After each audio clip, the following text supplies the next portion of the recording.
দর্শক, এই বিষয়ে আমরা আরো একটু বিস্তারিত জানার চেষ্টা করব। আমাদের সহকর্মীরা আমাদের সাথে যুক্ত হচ্ছেন।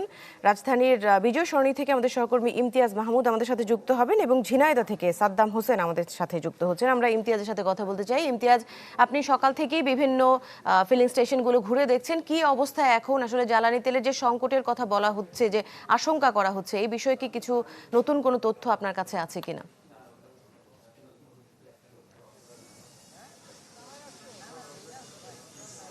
যতটুকু জানতে পেরেছি, এবং আমি এখন আছি বিজয় সরণিতে, এবং এখানে এই ফিলিং স্টেশনের দায়িত্বপ্রাপ্ত যিনি ম্যানেজার রয়েছে তার সাথে কথা বলেছি। তিনি বলেছেন ট্রু 700 ppm আকিশ বসির গ্লাস কেনার আগে দেখে নিলেই জিতবেন। যে এখন পর্যন্ত জ্বালানির কোনো কোনো সংকট নাই, জ্বালানি পর্যাপ্ত পরিমাণে রয়েছে, এবং পর্যাপ্ত পরিমাণে থাকলেও মানুষের ভিতরে রয়েছে একটি আশঙ্কা। এবং আমরা এখানে মোটরসাইকেল থেকে শুরু করে প্রাইভেট কার যারা আছে, যারা তেল সংগ্রহ করছে, তাদের সাথে কথা বলেছি। তারা বলছে যে তাদের ভিতরে একটা আশঙ্কা কাজ করছে, যার কারণেই তেল সংগ্রহ করা। এবং সরকার থেকে একটি রেশনিং সিস্টেম চালু করে দিয়েছে তেল সংগ্রহের ক্ষেত্রে, যেখানে মোটরসাইকেল পাচ্ছে 2 লিটার তেল এবং প্রাইভেট কার পাচ্ছে 10 লিটার মতো তেল। এবং তারা বলছে যে এই অল্প যেই তেল সেটা তাদের পর্যাপ্ত হচ্ছে না, এবং তারা যদি দূরপাল্লার কোনো দিকে যান, এবং সেক্ষেত্রে তেলের তাদের প্রয়োজন হচ্ছে, এবং প্রায় 1.5 থেকে 2 ঘন্টা দাঁড়িয়ে এই তেল সংগ্রহ করতে হচ্ছে। বলা যায় যে আমরা এখানে হচ্ছে যে বিজয় সরণির এখান থেকে শুরু করে একদম জাহাঙ্গীর গেট পর্যন্ত, সেই পর্যন্ত ভিড় রয়েছে। তাছাড়া সকালে আমরা গিয়েছিলাম পরিবাগে, এবং সেখানেও একই অবস্থা। সেখানেও ম্যানেজারের সাথে আমরা কথা বলেছি। তেল নেওয়ার পরে যে রসিদের কথা বলা হয়েছে, এবং সেই রসিদ কিন্তু অনেকেই নিচ্ছে না। এর একটি কারণ হচ্ছে যে রসিদ নেওয়ার ক্ষেত্রেও কিছু সময় ব্যয় হচ্ছে, এবং এখানে রয়েছে প্রচুর ভিড়। এই রসিদ নিতে যে এই ভিড়টি আরও বাড়ছে। তাছাড়া অতিরিক্ত যানবাহনের কারণে, মোটরসাইকেল, প্রাইভেট কার থেকে শুরু করে এই যানবাহনের কারণে কিন্তু রাস্তার যে স্বাভাবিক যে মানে চলাচল, সেটাও কিন্তু কিছুটা বিঘ্ন হচ্ছে।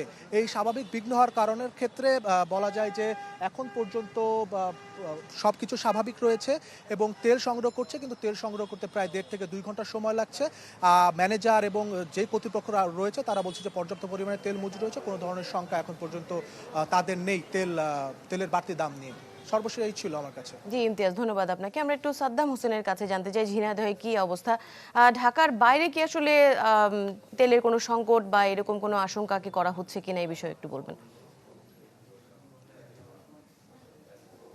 দৃষ্টি আসলে আমরা দেখেছি যে গত 2 দিন ধরে ঝিনাইদহে যে তেল পাম্পগুলো আছে, সেই তেল পাম্পগুলোতে কিন্তু যে জ্বালানি তেল রয়েছে, বিশেষ করে পেট্রোল, অকটেন, সেগুলো কিন্তু দেওয়া হচ্ছে না, কম দেওয়া হচ্ছে। আমরা দেখেছি গত পরশু রাতে লাইন ধরে কিন্তু যারা গ্রাহক ছিল তারা কিন্তু তেল নিয়ে কিনেছে, পরিমাণের থেকেও বেশি কিনেছে। কিন্তু আজ সকাল থেকে আমরা দেখেছি যে বিভিন্ন পেট্রোল পাম্পে তারা কিন্তু 100-200 টাকার বেশি কিন্তু তেল দিচ্ছে না। এখন আমি যে তেল পাম্পে দাঁড়িয়ে রয়েছি, ঝিনাইদহের কালীগঞ্জের MS যে পরামানিক যে তেল পাম্প, এখানে কিন্তু সকাল থেকে তেল দিচ্ছে না। যারা তেল নিতে আসছেন তারা কিন্তু এখানে এসে ঘুরে যাচ্ছেন, এবং এই পাম্পের কর্তৃপক্ষ তারা কিন্তু বলছেন যে তাদের তেল নাই, তারা তেল পাচ্ছেন না, এমনটি কিন্তু দাবি করছেন। কিন্তু অন্যান্য যে পাম্প রয়েছে সেই পাম্পগুলোতে তেল সরবরাহ হচ্ছে, কিন্তু বিক্রি হচ্ছে সেটি কম, 100 টাকা 200 টাকা এর মধ্যেই কিন্তু সীমাবদ্ধ।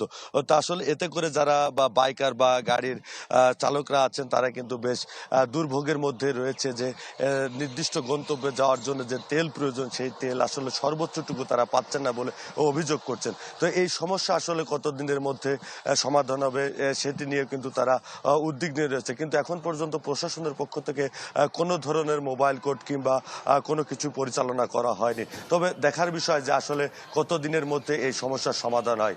তো দৃষ্টি এই ছিল এখানকার সর্বশেষ জি পরিস্থিতি। জি সাদ্দাম হোসেন, ধন্যবাদ আপনাকে। সেই সাথে ইমতিয়াজ মাহমুদ, আপনাকে অনেক ধন্যবাদ আমাদের সাথে যুক্ত হওয়ার জন্য।